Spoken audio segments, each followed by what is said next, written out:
कर दिया, किसी ने बीच में टांग अड़ाना प्रारंभ कर दिया, समझ लो तुम्हारी रिश्तेदारी में, तुम्हारे संबंधों में, तुम्हारे स्नेह में, तुम्हारे प्यार में ग्रहण पड़ने वाला है। और वो ग्रहण तुम्हारे परिवार, जैसे ग्रहण लगता है तो सब बंद हो जाता है, मंदिर के द्वार भी बंद हो जाते हैं, लोगों को नहाना पड़ जाता है। आखिरी में यही होता है कि जब दो प्रेम के बीच में, स्नेह के बीच में, रिश्ते के बीच में जब कोई तीसरा ग्रहण लगाने वाला आ जाता है तो एक ना एक दिन फिर वो ग्रहण सब कुछ समाप्त कर देता है। फिर आखिरी में तो स्नान ही रह जाता है, स्नान ही रह। क्यों घुसने दो बीच में, क्यों प्रवेश करने दो बीच में उसको? कोई आए सिखाने के लिए नहीं, भैया मेरी सास अच्छी है, हम बहू हैं, बहू अच्छी, मेरा परिवार अच्छा, मेरे बेटे अच्छे, मेरी बहू अच्छी, मेरा बेटा अच्छा, मेरे रिश्तेदार अच्छे, मेरे नातेदार अच्छे, सब अच्छे, बुरा कोई नहीं है संसार में। बुरा थोड़ी सी देर का समय होता है जो ये निकल जाता है, फिर वापस घड़ी अच्छी आ जाती है। समय का इंतजार थोड़ा करो और समझ से जियो। समय और समझ, परमात्मा ये दोनों चीज देता है। समय पर अगर समझ आ गई तो तुम्हारी जिंदगी बन गई, और अगर समझ आई और समय निकल गया तो वो जिंदगी बेकार हो गई। समय पर समझ आना चाहिए तो जीवन ठीक है।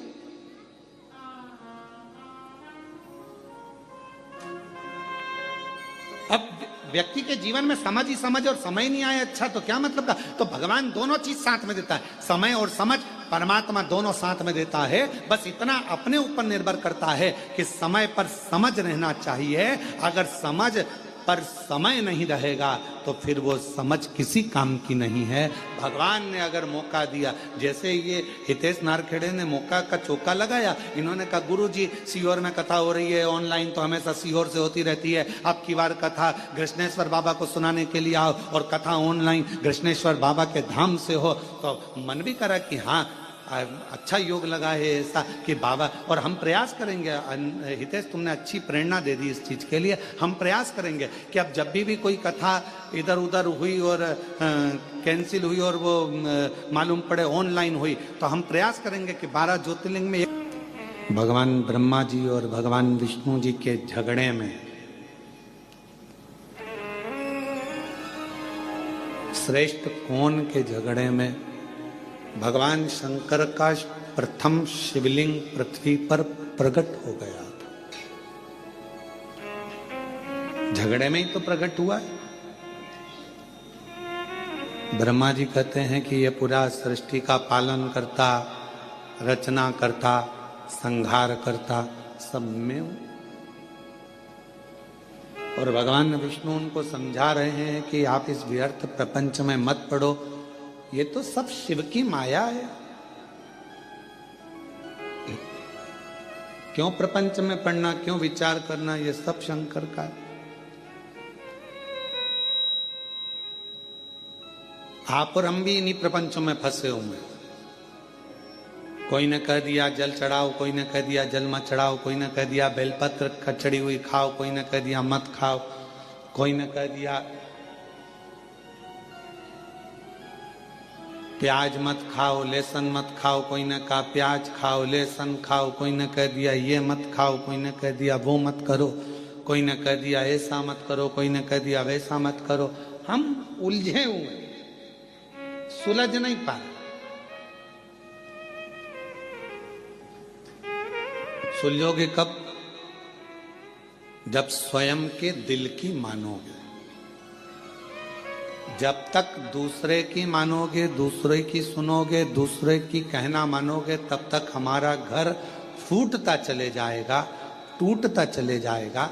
और जिस दिन हमने अपनी खुद की सुनना प्रारंभ कर दी, उस दिन तुम्हारे घर को कोई नहीं तोड़ सकता। तुम्हारे घर की एकजुटता बढ़ती चली जाएगी। हम दूसरे की सुन रहे, हम स्वयं भीतर की नहीं सुन पाए।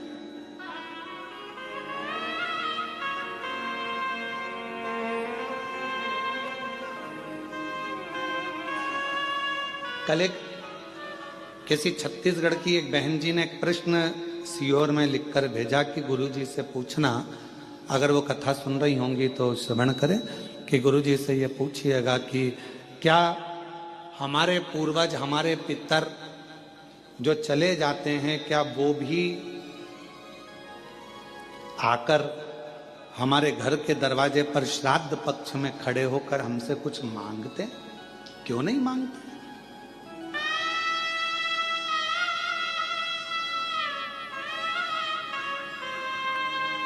बस रूप बदला हुआ, स्वरूप बदला हुआ।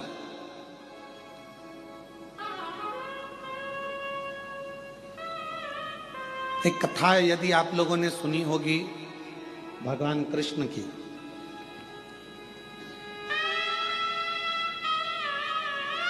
एक बार श्री गरुण जी महाराज भगवान कृष्ण से कृष्ण करें और गरुण जी महाराज ने भगवान नारायण से भगवान कृष्ण से प्रश्न किया, क्या पितरों की तृप्ति का कोई कार्य हो सकता है? ये 16 दिन जो पितृपक्ष के आते हैं, इन 16 दिन में हम पितरों के लिए क्या कर सकते हैं? कोई ऐसी कथा हमारे शास्त्रों में वर्णित है क्या? तो क्यों नहीं है? भगवान कृष्ण और गरुण का संवाद कर रहा है, गला पकड़ रहा है बेटा।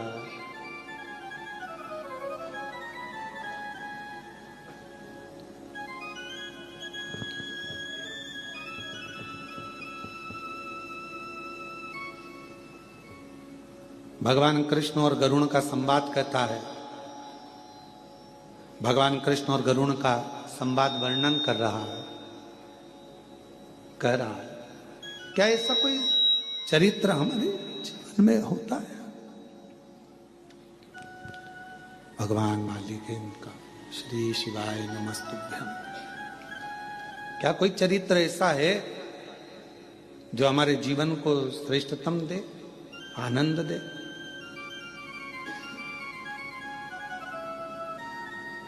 एक चरित्र है, कहा गरुण जी एक रुचि नाम के राजा हुए। जिन्होंने अपने गुरु की शरणागति ग्रहण कर कर गुरु की बस ठीक है, रुक जाओ। गुरु की शरणागति ग्रहण करी और गुरु की शरणागति ग्रहण कर कर उन्होंने अपना घर परिवार सब छोड़कर एक समय भोजन ग्रहण करना और भगवान का भजन करना, सब कुछ छोड़ दिया। वन में निवास कर रहे हैं, वन में घूम रहे हैं, वन में निवास कर रहे हैं, वन में भ्रमण कर। एक बात अपने अंदर उतार कर रखना मेरी बहनों, मेरी जीजियों, मेरे जीजाओं, मेरी बेटियों बेटाओं, अगर तुम्हारा मन करे कि मुझे घर छोड़ना है, परिवार छोड़ना है, तो तब छोड़ना जब भगवान तुम्हारा हाथ पकड़ ले। किसी दूसरे के चक्कर में तुम अपना घर मत छोड़ना, अपना परिवार मत छोड़ना। भगवान के यदि तुम हो जाओ, परमात्मा के यदि तुम हो जाओ तो छूटे तो अच्छी बात, पर किसी दूसरे के चक्कर में अगर घर छोड़ रहे हो तो वो श्रेष्ठता नहीं है तुम्हारी, वो फिर तुम्हारी श्रेष्ठता नहीं।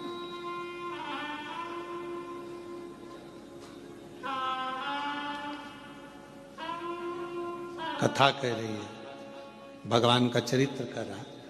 एक रुचि नाम के राजा हुए। भगवान कृष्ण गरुण जी से कहते हैं कि वो रुचि नाम के राजा भ्रमण करते, वन में रहते, एक समय भोजन करते, भगवत भजन में डूबे रहते, स्मरण में डूबे रहते, मंत्र जाप में डूबे रहते।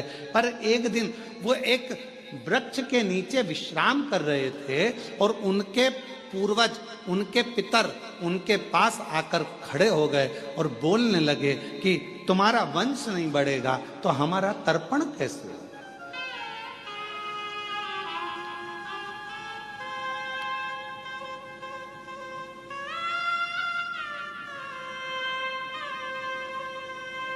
तर्पण मालूम है ना सबको, जल देना। हमारा तर्पण कैसे होगा? कभी कभी मन में आता है, एक प्रश्न खड़ा हो जाता है कि कई लोग कहते हैं गुरुजी ये तर्पण क्यों दिया जाता है, पितरों को पानी क्यों दिया जाता है, ये पितरों को जल क्यों दिया जाता है, अस्थियों को जल में क्यों डाला जाता है। कई बार एक मन में भाव उत्पन्न हो जाता है कि व्यक्ति अपनी जिंदगी में तृप्त होकर नहीं गया। उसकी तृप्ति नहीं,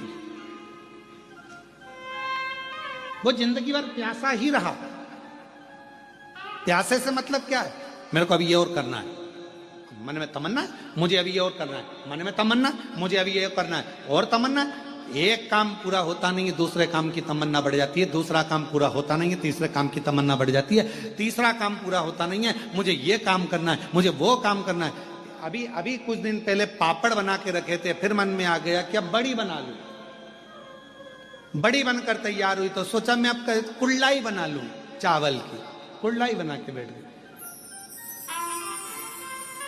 कई बार बहुएं भी कह देती, मम्मी क्या रोज का रोज फैलारा लगा के रखा है, बाजार जाएंगे खरीद के ले आएंगे, खा लेना, क्या रोज का कभी पापड़ बनाना, कभी कुल्लाई बनाना, कभी ये बनाना, कभी वो बनाना, और कभी मतलब कुछ ना। और ऐसी घर के पुरुष हैं, मैंने अभी ये वाला माल खरीदा है, ये वाली दुकान बनाई, ये शोरूम बनाया, वो शोरूम बनाया, अभी ये वाला शोरूम और बनाना रह गया, ऐसा करूंगा वैसा करूंगा, ये करूंगी वो करूंगा। महाराज ये प्यास व्यक्ति की जिंदगी की कभी नहीं बुझती, कभी नहीं बुझी, और अंत में वो व्यक्ति चला गया।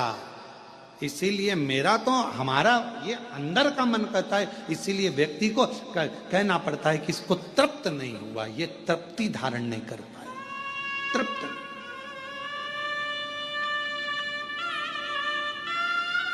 वस्तुओं से तृप्ति रखो, घर के सामानों से तृप्ति रखो, पर परमात्मा की कथा से कभी तृप्त मत हो।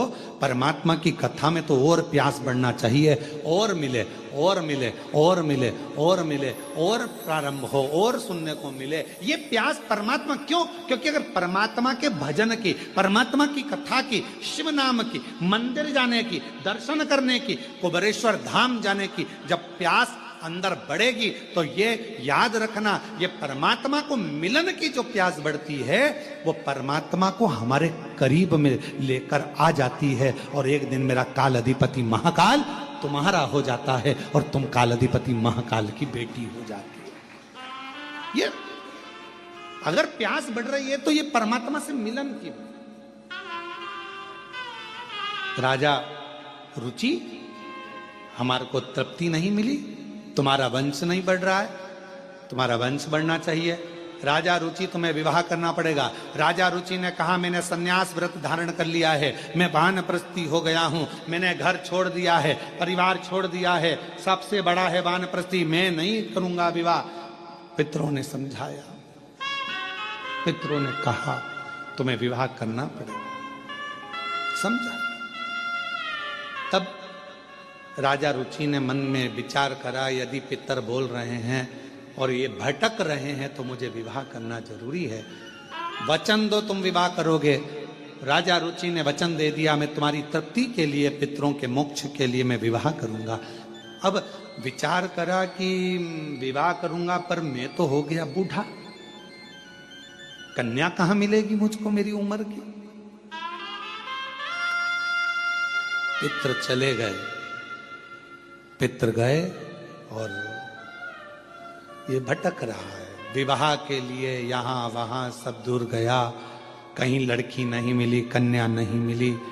आखिरी में ये तप करने के लिए बैठ गया।